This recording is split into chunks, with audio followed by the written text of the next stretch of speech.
Well, good evening, everybody. Welcome to Speaking of Zane, October the 6th, 2024. How about that? 297th edition of Speaking of Zane. We started August the 5th of 2018. Wow.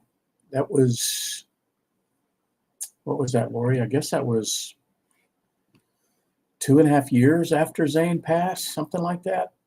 When did he pass? In January of 2016, so 17, 18. So yeah, it was a good 2.5 years before starting Speaking of Zane, and we've been going strong ever since, and appreciate you guys coming along with us for sure. Most every Sunday night. Sometimes we've been known to skip a Sunday night, and it's highly dependent on circumstances and travel and all of that. What do you guys think about the circle? I've got there's some new features in the StreamYard application, and I've got a circle here with me and then the background there. Anyway, I'll try a few different things along the way, but it's good to have you guys in here. Hey, Daryl. Daryl's in there. Jimbo's in there. Lori's in there. Steve's in there. My cousin Toby's in there. Toby was at the Talladega race today. You know, I got to admit, there was a period of time, Lori will tell you, when we were living in Savannah, I was a big NASCAR freak and watched most races every Sunday, but it's kind of waned for me. I know my cousin Toby is really into to NASCAR, but I love the sport. And there's a lot of ancillary drama that goes along with it. But I don't know, just maybe with so many things going on in our life and everything, I've just kind of put that on the back burner. But did a couple of races. I took my daughter Charlotte to, I took Zane to Atlanta Motor Speedway one year. And we were like, I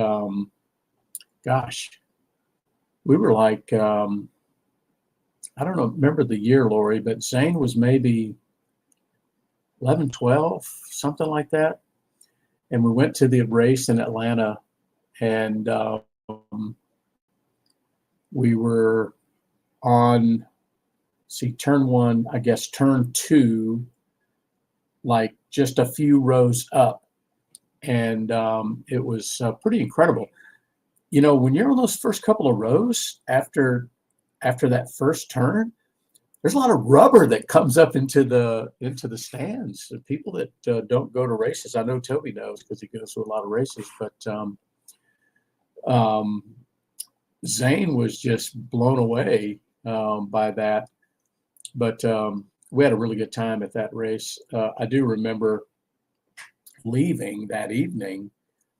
It was like there's only like one way in, one way out of down there in Jackson, Georgia.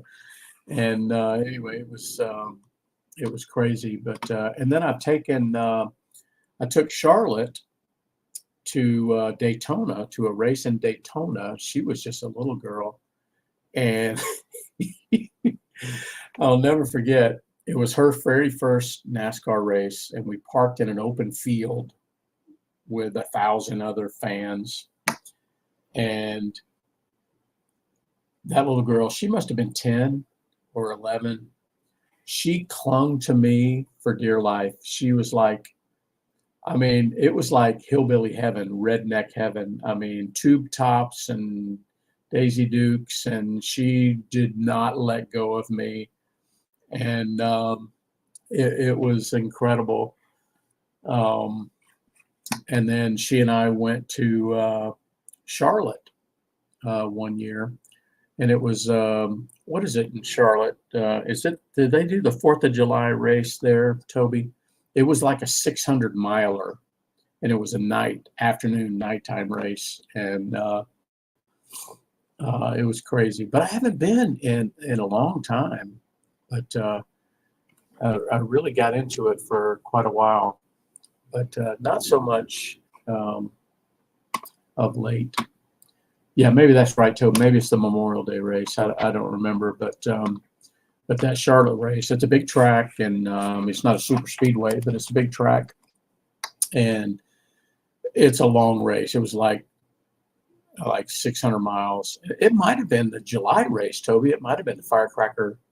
Is it the Firecracker 600? I don't remember. Anyway. But anyway, I've had a good time taking Zane, and then Charlotte. But anywho, okay, well, let's see what the heck is going on around here at the fabulous McDonald Estate and Insane Asylum.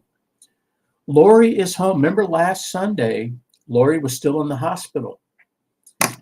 And I talked in pretty good detail about that. Lori was actually able to join, but she's made a fantastic.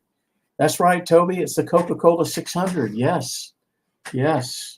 If anybody would know, it would be Toby. Yeah, that is a long race for sure. Anyway, so last Sunday, during Speaking of Zane, Lori was still in the hospital, north side.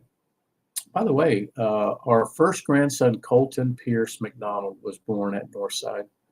But it's about a 50-minute drive from here. And remember, that was the whole thing. At 4 a.m, I had to drive her into the emergency room. I guess it was on the Thursday or so before. Anyway, last Sunday night, Lori was still in the hospital, and she ended up coming home. Lori, when was it? Monday or Tuesday? I can't remember, when the docs all agreed that she was good to go, and they got her blood where they wanted it. And she's been home now for since then, and I would say she's doing pretty good. No regurgitation, no vomiting, no throwing up, none of that. Which was the issue, and I think she's doing pretty well. She is trying to regain her strength, but can you imagine going through that and what your body endures? And so she's in this phase right now, even though her digestive and everything is working okay. She's lost over 100 pounds, by the way. But your body has to catch up, and she has, she's working on regaining her strength. And I think the main thing is to stay hydrated. And then, you cannot accelerate some things. They just take time. But I think the main thing is to stay hydrated, and all the rest will come. But she is home, and hopefully she's going to do nothing but continue to get better and better. So that's a good thing. Now there was a little test of that on Thursday. Our son Jackson, our youngest, and his wife Caitlin have the most adorable little daughter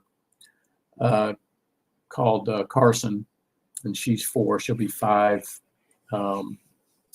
in late December. She is a handful. She's a pistol. But they had tickets for the Falcons game on Thursday night. Falcons won. And they wondered if Carson could stay with us. And she came over about 5 o'clock on Thursday and stayed the night. And Lori was able to deal with her. And she is a tornado. But it worked out real well. And then her parents came and got her on Friday. But Zane Jackson is the youngest of the siblings. But anyway, we enjoy it whenever Carson's here. But secretly, I'll tell you, I can't wait for her to leave. It's just so much of an effort. I'll tell you, it's not like she can't keep herself entertained.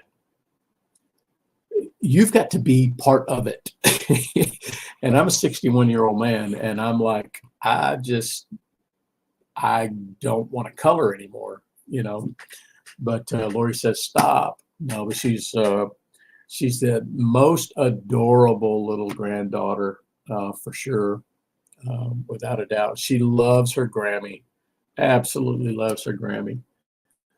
But anyway, I don't know. When she got here, she says, "I told you I'd be back. I told you I'd be back, Granddaddy."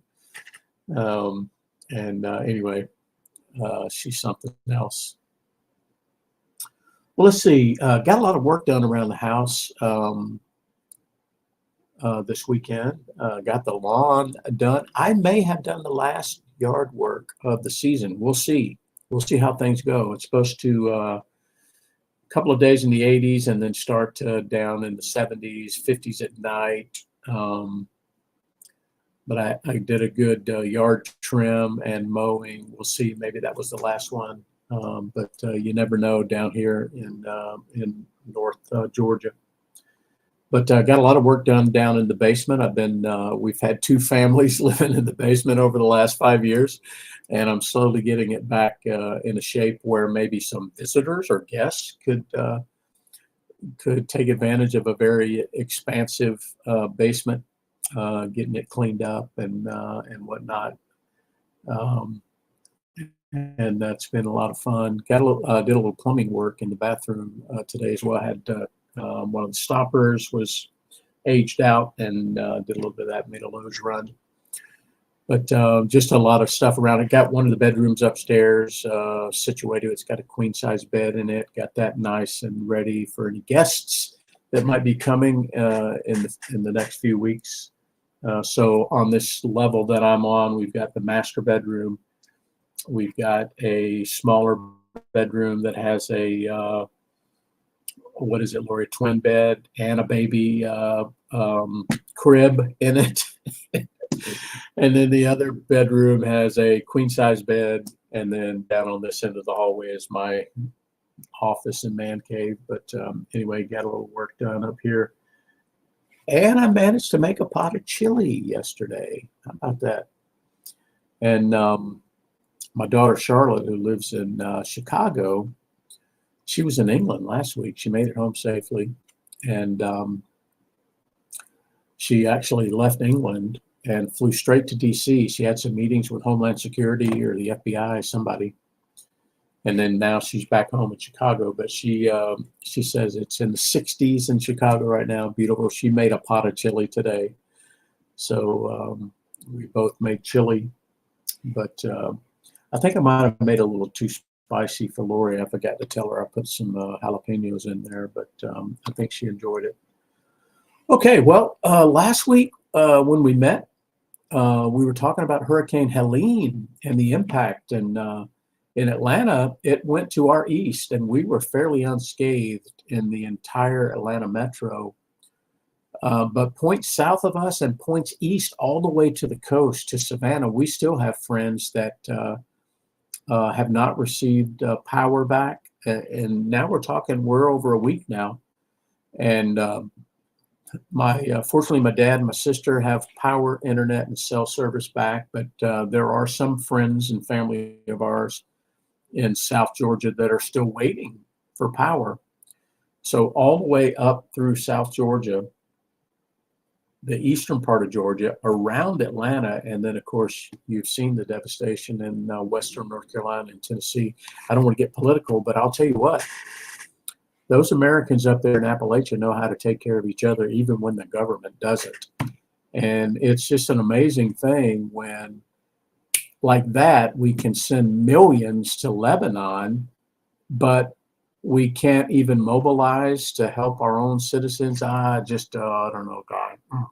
I've only got a couple decades left on this earth, and I won't have to worry about it. But it's just, it's just, oh, it's a frustrating thing. It's, oh gosh, it's just an incredible thing. And now we have another hurricane heading toward Florida. It's just incredible. And so I've got some folks at work that we're planning to mobilize for some relief at my Warriors place there near Tampa in October. I won't be able to make it, but I've got a group that's going to make it. They're going to have to do it without me because I'm going to be in St. Louis. But I've got a group that's ready to go to my Warriors place and spend a day and help. I've talked to Kelly this week and try to get an idea of what's the best time, this, that, and the other. Anyway, I'm going to try to mobilize a group, but I think we're going to wait and see what the heck happens on Wednesday, because this latest tropical depression that's supposed to turn into a hurricane is like pointed right to Tampa. So we certainly don't want to get out to my Warriors place too early. We'll see what happens there, but praying for the best for Florida. All of our friends and family and colleagues that live in Florida. I see my buddy Patrick Reeve that just joined here. Patrick's a good friend of mine that lives down in the area there and has helped us out at my Warriors place over the years. But Patrick will be thinking about you guys down there. I don't remember just how close you are to the coast, but I know that the Matters are pretty close, and the Duggars are a little farther inland, and of course Nathan and Gage are a little bit farther inland there at down just north of Sarasota, but still it looks pretty ominous there. So we'll be keeping you guys in our prayers there. Patrick, do whatever you need to do to be prepared or get out of the way and let us know how we can help for sure. But crazy times. But I'll tell you what, the American people know how to come to the aid of American people. It's an amazing thing how people step up. You see mule trains in Appalachia right now. Mules are getting supplies from point to point. Much needed water and baby formula and all those things. Americans will always rise to the challenge, even if we're in a period where we've got a government that doesn't appear to care for its own citizens. I said I wasn't going to get political, but I guess I've swerved into it. Seems common sense to me, but we will see how things go. Well, on the baseball front, I'm sad to say that the Braves were taken out, swept by the Padres. in the wild card race. The Braves, they last Sunday when we met, the Braves had to play 2 games on Monday. If you remember, it was a doubleheader on Monday, and they were playing the Mets. And the Braves only had to have 1 win to get into the wild card. The Mets only had to have 1 win to get into the wild card. If either team lost both, they were out. Well, they both won 1. So the Mets were in, the Braves were in. But then the Braves went on to play and were swept. Just terrible. But I don't know who I'm pulling for right now. I know that the Dodgers, I was just watching the Dodgers and Padres game. And the Padres, I think, were up they were up 3-0 3-0 in today's game. Of course, Lori's a lifelong Dodger fan, grew up in LA, bleeds Dodger blue.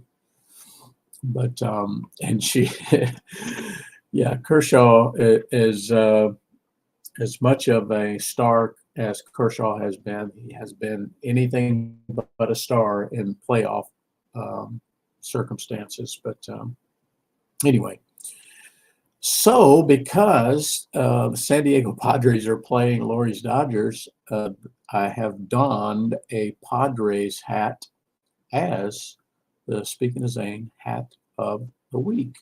How about that? Toby's making a prediction there. Dodgers, Yankees. I tell you, it's hard to root against the Dodgers with Ohtani. I think he hit what he hit what was yesterday's 3 homers or a 3-run homer? I don't remember. I didn't watch yesterday, but anyway, we will see how things go. This is an interesting time of year because you've got college football cranking up, and you've got baseball in the playoffs. But I did watch some college football yesterday. Of course, Saturday is college football day this time of year, right? And Texas A&M won, of course. And Georgia Southern had a bye week. Texas had a bye week. Georgia beat Auburn. That was a good game, at least in the first half. Nebraska won. Nebraska beat Rutgers, I believe. But what about Alabama Vanderbilt? Holy smoke. I watched that game. And it's just incredible when a number 1 gets toppled by a non-ranked team. And anyway, that was a good game. But the best game of the day for me was Arkansas, Tennessee. That was the best game. Even though Alabama gets beat, the Arkansas-Tennessee game was fantastic. Watched every minute of that game, and of course, Arkansas came out on top. Navy beat Air Force. Air Force isn't got the best team this year, but Navy and Army are both 5-0. So we'll see how things progress. But Lori, I don't know. I'm wearing the Dodgers hat I'm wearing the San Diego hat because they beat the Braves. I do have a Dodger hat. I could have worn the Dodger hat. I'm kind of ambivalent. If I look back historically on Dodgers versus Padres, and I were to look at individual players, Tony Gwynn. I mean, I don't know. There'll be a better hitter ever than Tony Gwynn, and that would probably be the reason why I would be rooting for the Padres over the Dodgers, even though I was a big Dodger fan. Steve Garvey, Ron Say. I mean, that whole lineup was incredible when I was a kid. But anyway, it'll be interesting to watch. Patrick says, "Go Army."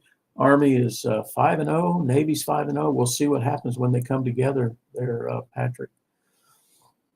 But okay, well, let's move on here to the Veteran Cemetery Challenge. We had a couple of cemetery visits this week. Of course, Daryl made a visit to Jefferson Barracks, where his bride, Wanda, rests. Daryl, how's the weather up there? I'm going to actually be in St. Louis for 3 weeks during October. the week of the 14th, the 21st, and the 28th, I'm in St. Louis. Now I am coming home. I am coming home on the 18th, but then I'm going back to St. Louis, and then I'm staying for 2 weeks. Unless something happens, I can move things around if Lori needs me or something. But anyway, I will be there in October. Hopefully it's cooled off a little bit up there, or will have by then. But anyway, those 3 weeks I'm there, maybe I can make a trip to Jefferson Barracks. I haven't been in a little while. I'd love to go out there and see Wanda and my friend Jerry's parents and Amanda Duggar's parents. And there's just so many people that I have a somewhat of a connection with at Jefferson Barracks. Of course, my dad visits my mom at Evergreen, as does my sister. And then Amy and her sister Barb, who I adore, by the way, made a trip to Myrtle Beach, North Carolina, or South Carolina, Myrtle Beach, South Carolina. They've been traveling. They're both retired military. They've been traveling around. Lori and I got to see them in April when we were in Omaha. Anyway, they've been taking these trips together, and they were just in Myrtle Beach. And Amy, I don't think they've made any visits to any veteran cemeteries, but they made a visit to Georgetown County Veteran Memorial. And Amy posted that on her Facebook page, so that was kind of nice. So if I add up the visits, 4 visits over the last week, 1,289 that we've made, we're getting close to 1,300 trips to a veteran cemetery. How about that? Ken joins us in there. Hey, Ken, how are you doing? Hope you and Janet are getting ready for the weather, because that they're saying Orlando better be ready. But I'm sorry to hear about your mom. I know that she has had some history. Your mother-in-law. I mean, I know your mother rests with your father at Arlington, but your mother-in-law, and we'll definitely be praying for her for sure. And you and Janet in preparation for the storm, and you let us know if there's anything you need. For sure. And let's see, we had some Thank a Vet challenge. You know, we're in the business of when we see veterans in our daily life, whether it's at work or at play or at church or at the store or whatever the case, you all have been in the business of saying, hey, you serve, thank you for serving. I appreciate your service. And we've sort of been capturing and cataloging those for quite some time now. I think we had about 12 of them this week. I know Daryl thanked a couple of active duty female soldiers and a couple of Patriot Guard riders who were veterans. Most of them are. And Lori, I didn't capture this last week, but Lori thanked an Army vet at the hospital when she was there. My Aunt Paula piped in and said she thanked 2 Air Force vets and 3 Pasco County Sheriff's deputies. I thanked a Coast Guard vet at Lowe's today. You know, you go to Lowe's and they have parking designated for veterans. Have you ever seen that? Anybody ever seen that at your Lowe's or your Home Depot?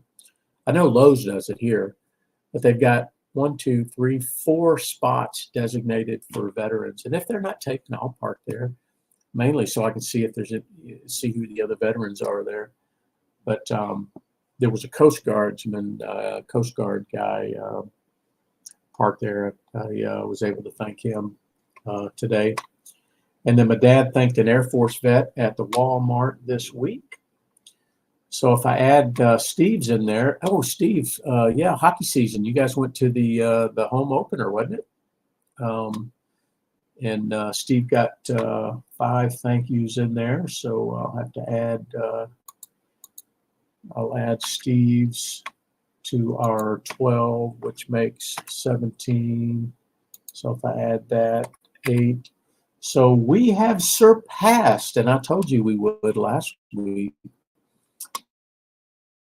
Lori, get ready to update this sign. We have passed 3,000 thank yous since we started doing this.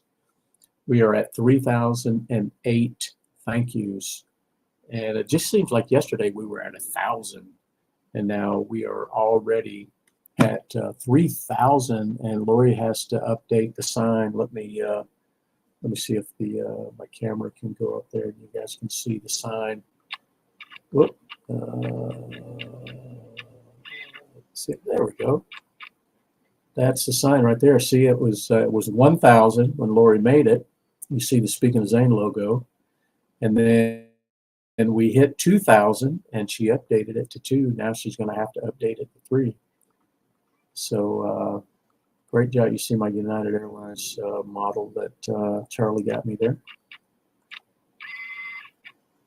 Now I'm going crazy with the camera here. Let's see if we can get back on track. Boom, there we go. Okay. Boom. Oh, there we go. Okay, I'll quit messing around with that. But thank you guys for doing that with us. It's been an incredible thing. I think because we track it as a group, I'm more hyper aware of it. You know, I don't know. But the way I look at it is anybody who raised their hand and said, I'll serve this nation, whether it was for 2 years, 4 years, 20 years, they're worthy of a thank you, for sure. And anyway, we started doing that quite some time ago. And now you guys are doing it with us and we track it. And I appreciate you guys playing along. Okay, well, let's see. We move on to the organizations, and top of my mind for organizations, obviously, is My Warrior's Place. I talked to Kelly this week. I said, listen, I've got a group that's ready to come down. Well, they all live there. Ready to come out. What would be the best day? And she gave me a window, and I said, well, how about if I offer up some days to this group and see which one we settle on? And she says, yeah, that'd be fine. And knowing that I wasn't going to be able to make it in October, I just didn't want to wait till November to mobilize. And so now I'm waiting for what happens on Wednesday before I even propose to this group going out there. So we'll see. We'll be watching this, the track of this. I don't think it's a hurricane yet. I think it's a tropical depression. I don't know what's his name, Milton or something like that. Anyway. I know we'll be watching it over these coming days. But anyway, you guys know how to help Kelly at My Warrior's Place if you want to donate or whatever. But I'll let you guys know how things progress and what we do out there. And when we get there eventually, I'll post pictures and whatnot to the Speaking of Zane Facebook group. And so you guys can see. You know, I hope, I don't know, it's really weird. Wouldn't it be cool if our son Zane and Kelly's son Corey met in heaven? I don't know how that works. I mean, there's billions of people in heaven. It's beyond our comprehension, but is there a chance that they would, I don't know. What do you guys think? I don't know how all that works, but it just seems like, it seems crazy. I just hope, that Zane and Tyler are together. I hope that they see their grandmother, my mom. It's hard to comprehend these things for sure. I'm no theologian, but and I know that's a realm that we can't even. That's not bound by the same rules that we have here. But anyway, I hope it's the case. But anyway, we'll be keeping an eye on that. Now, we had a couple of incidents over this last week or so. You know, we try to be aware of service members or first responders that have been wounded or killed in the line of duty, and or not in the line of duty. There was a case in North Carolina, actually. Lieutenant Colonel Jason Campbell, 43 years old, was one of 5 people killed in a single-engine plane crash at the Wright Brothers National Memorial First Flight Airport at Kill Devil Hills. Lori and I had been there. He was part of the Civil Affairs and Psychological Operations Command, but evidently the plane crash killed 5 of them. He wasn't piloting the aircraft, he was a passenger, but just still a sad situation. I don't know all the circumstances of that, but just a terrible tragedy. And then I saw this, I think I saw this yesterday, Petty Officer First Class Jelani Hill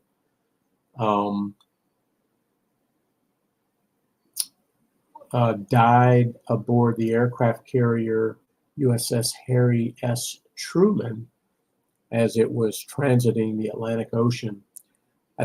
The article did not say cause of death or anything like that, or was there any kind of suspicion. But anyway, our thoughts and prayers are with him and his family.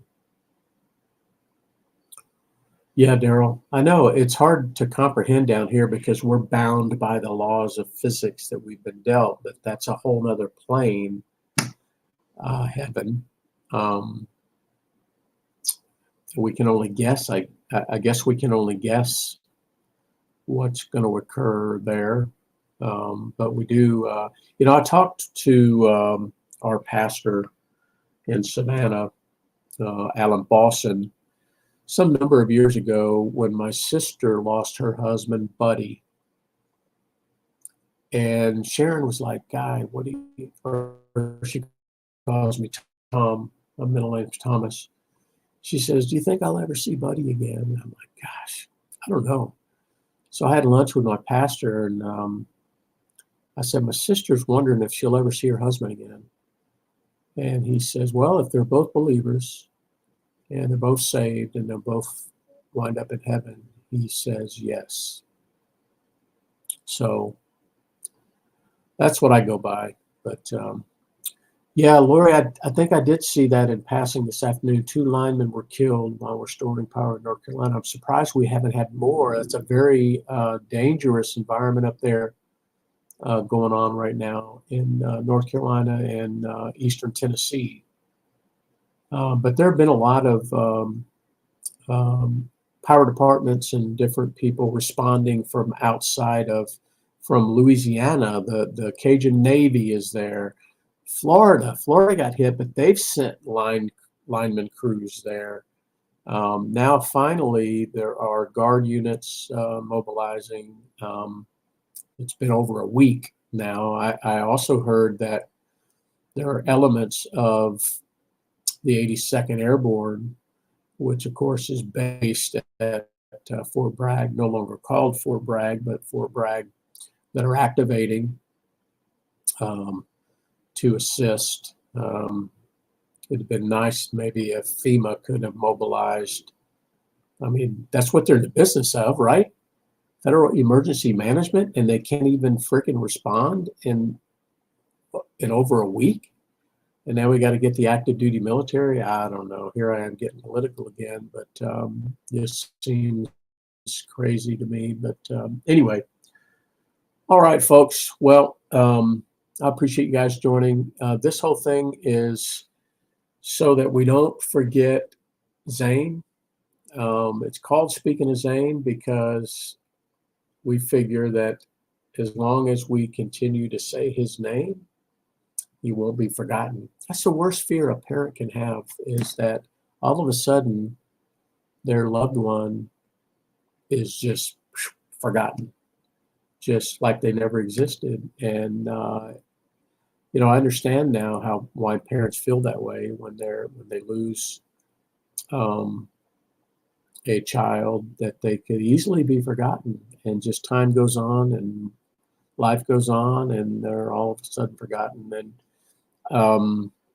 And maybe that's not true, but this is one way I think that we've decided that we can ensure that as long as we're saying, speaking of Zane, as long as we're talking about Zane, as long as we're talking about Tyler, that they're not forgotten. You know, they say a person dies twice.